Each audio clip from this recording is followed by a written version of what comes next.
முறையான அரசியலை இந்திய ஜனநாயகத்திலே கொடுக்க முடியும் என்று காட்டியிருக்கின்றார்.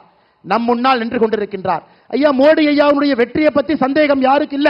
யாருக்காச்சும் சந்தேகம் இருக்குங்களா? மோடி ஐயா 400 சீட்டை தாண்டுவாங்கன்னு எல்லாருக்கும் நம்பிக்கை இருக்குங்களா?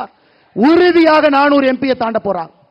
நாம் இன்று செய்ய வேண்டிய தலையாய கடமை அந்த 400 பாராளுமன்ற உறுப்பினர்களை தாண்டும் பொழுது தமிழகத்திலிருந்து 39 பாராளுமன்ற உறுப்பினர்களை அனுப்பி வைக்க வேண்டும் என்று சபதம் எடுப்பதற்காக சென்னையிலே YMCA மைதானத்தில் நம்முடைய கூட்டணி கட்சி தலைவர்களோடு நாம் அமர்ந்திருக்கின்றோம். சகோதர சகோதரிகளே, இன்னைக்கு தமிழகத்தில் நடக்கக்கூடிய திமுக ஆட்சியை பாஞ்சாலி சபதத்தில் மகாகவி சுப்பிரமணிய பாரதி சொல்லி இருக்கின்றான்.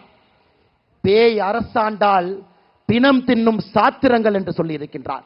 ஒரு பேய் ஆட்சி செய்தால் அந்த நாடு எப்படி இருக்குமோ இன்னைக்கு தமிழகத்தில் திராவிட முன்னேற்ற கழகத்தினுடைய ஆட்சி ஒரு சாட்சி. கொள்ளக்காரனுக்கு, மண்ணு கடத்துறவனுக்கு, சாராய விற்கிறவனுக்கு, கஞ்சா விற்கிறவனுக்கு இந்த நாட்டிலே முதல் மரியாதை. சாதாரண பொதுமக்களுக்கு மரியாதை இல்லைங்கய்யா. பேய் அரசாண்டால் பிணம் தின்னும் சாத்திரங்கள் என்று பாஞ்சாலி சபதத்திலே மகாகவி சுப்பிரமணிய பாரதி சொன்னது போல நடக்கக்கூடிய ஆட்சியை அகற்ற வேண்டிய நேரமும் காலமும் நமக்கு வந்துவிட்டது. சகோதர சகோதரி,